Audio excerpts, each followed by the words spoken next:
Hi, I'm Damali Robertson, and welcome to Soul Centered Conversations, where each week we're going to talk to spiritual teachers and sages about everyday spiritual practices and spiritual life.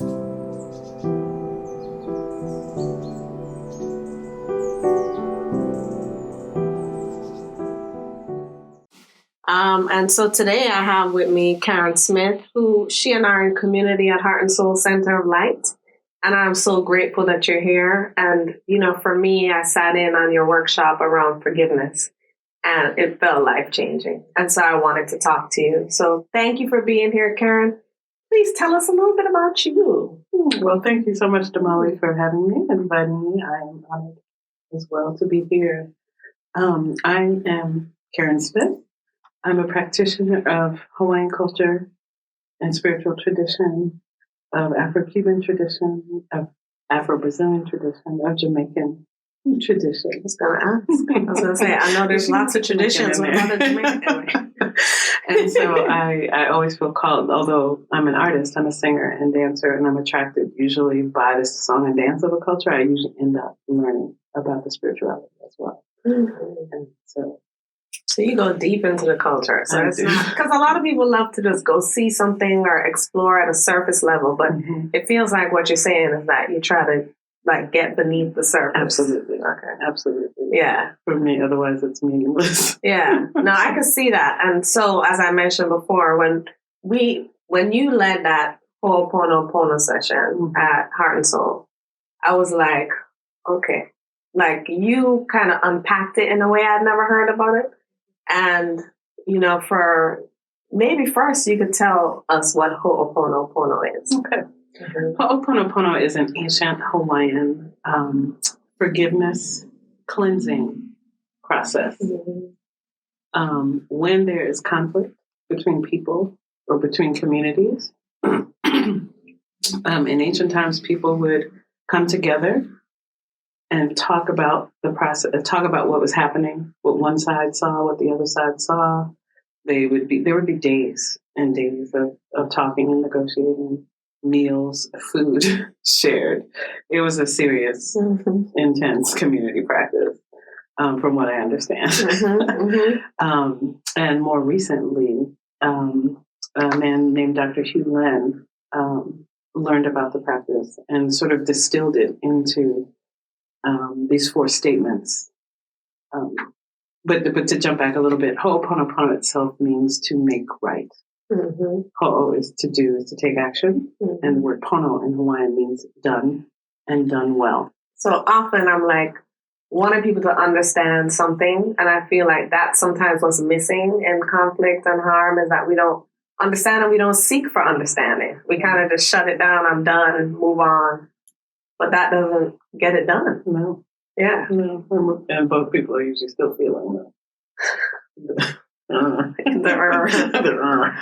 the situation because it's not clear. Seriously. It's not clear. Seriously. And speaking of the when you did the workshop, and I'm sure there are other people like this, I'll be thinking I'm good. I'll think I've forgiven everyone I need to forgive. I'm perfectly fine. I walked into that workshop more or less like, let me come and support Karen. She's doing her workshop. Let me support Imagine Justice. They're amazing. Let me just be here. And I hadn't realized how much I still had for people, but for myself. But the other piece that I left that workshop thinking about is I still need to forgive myself for some stuff. Whoa. And so I want to ask you about the 4 steps because you covered those so well in the workshop, but also how often do you find that you lead something or you're in that moment and you realize people still have so much to work out? Every time I've talked about it or taught about it, or even for myself, as I was telling you earlier, I find myself going way down the road of being really angry at someone over there. Why are they doing that? Why does it look like that? This is really annoying. And then I have to really catch myself and say, oh, that's me. And then I go to, I'm sorry. I love you. Please forgive me. Thank you. Which are the 4 steps of Ho'oponopono.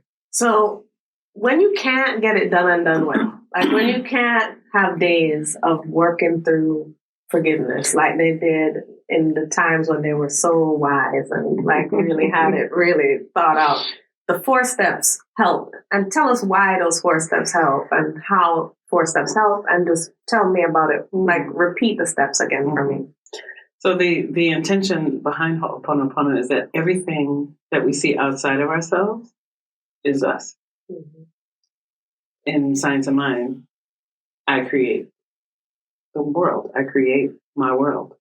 And so I am creating everything that I see outside of myself. And so the purpose of Ho'oponopono is to remind me that I'm creating that experience. I'm creating either the experience, I'm creating my reaction to the experience. And so the Ho'oponopono reminds me of that, reminds me that I can shift. I'm sorry. It's like, I'm creating. I'm sorry. And my part, I'm creating the confusion, anger, frustration, whatever it is. I love you. So remembering to apply love. Like a heart and soul, just apply love. We're bringing the love. We're coming with the love. I love you.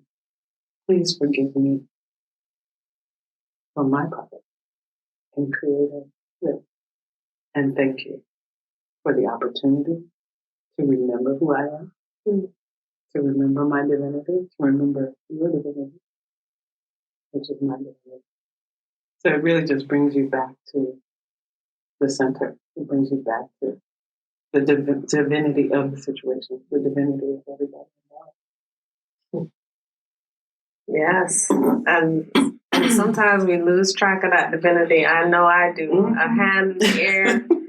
On the way here this morning. when I went home from that workshop, I was like, okay, I still have some work to do. I actually, after that, had 9 people, including myself, that I did Ho'oponopono for like maybe 30 days after that, every morning. As part of my practice, I added a forgiveness piece. And I went down the list, and some of the people surprised me.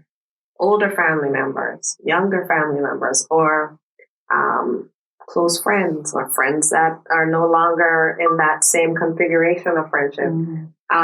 Just there was a list of 9, and I was like, whoa, and also me. So, and some of what I recognize is that I had stuff like, oh my God, like I chose this person, or I still have negative views of myself that I'm still holding on to, and like wanting to forgive that stuff so that I could move forward. Because it feels to me like the big part of forgiveness is the moving forward, is the ability to have it done well, and move forward. Tell me, how do you use it? How do you incorporate these practices? I use it all the time. And just like you, I find often, that I thought I was complete with something. I thought I had forgiven something. And then I noticed like an event is rolling through my head from 19 years ago that it really is done. Or it should be. Right. Was not done for me, apparently. And so I have to go back. And I have to do the practice. I'm sorry. I love you. Please forgive me. Thank you. And it doesn't even really matter the order of the words, but it's the energy and the intention is to release this situation in love.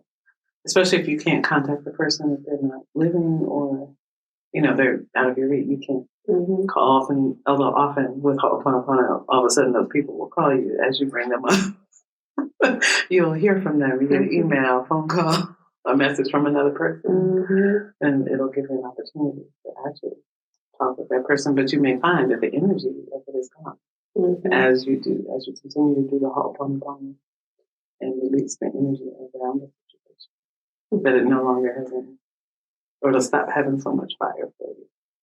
But it's a lifelong practice. It's a lifelong practice. Yes. And in the workshop, you shared about how it was used with that gentleman you mentioned, the doctor you mentioned. It was in a prison setting, wasn't it? Yes. And didn't he use it with, like, get the records of the prisons and do it for each person? And then soon if I'm telling this correctly, that prison really was empty, or it was no need for it. It had to close down. Okay, right. Yeah. And so I found that fascinating because it felt to me like the energy was an important part, and you touched on that. Yes. And I thought to myself, well, how does this work? If, like, for example, this person doesn't know I'm even like channeling this for them or for us on behalf of the relationship.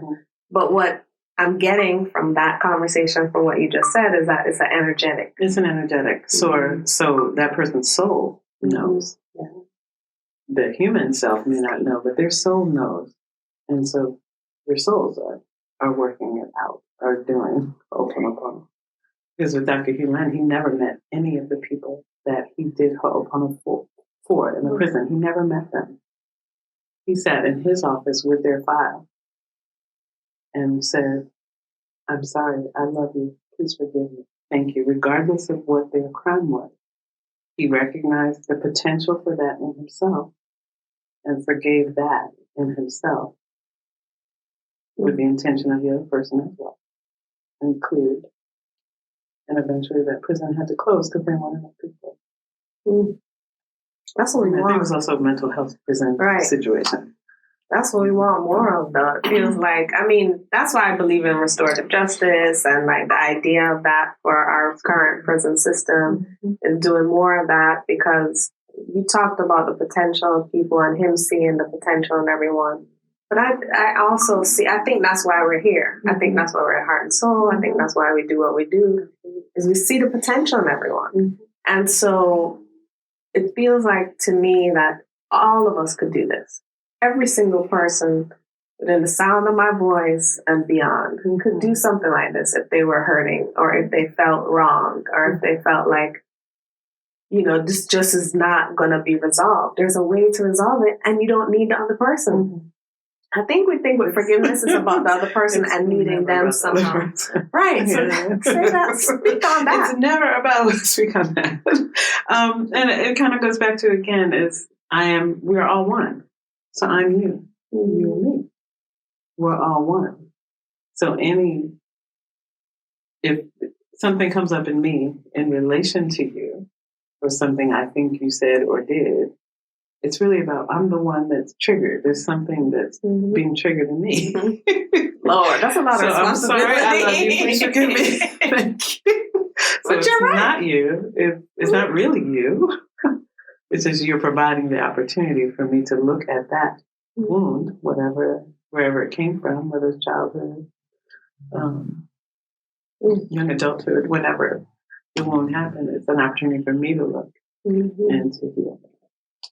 And to thank you for the opportunity. That's what the thank you's for. Right. And I mean, I've found huge benefit in doing the practice. Even when I talked about the 9 people, including myself, I found that I've let myself off the hook a little bit more from doing this practice. So thank you for that teaching. Thank you for doing the work that you do.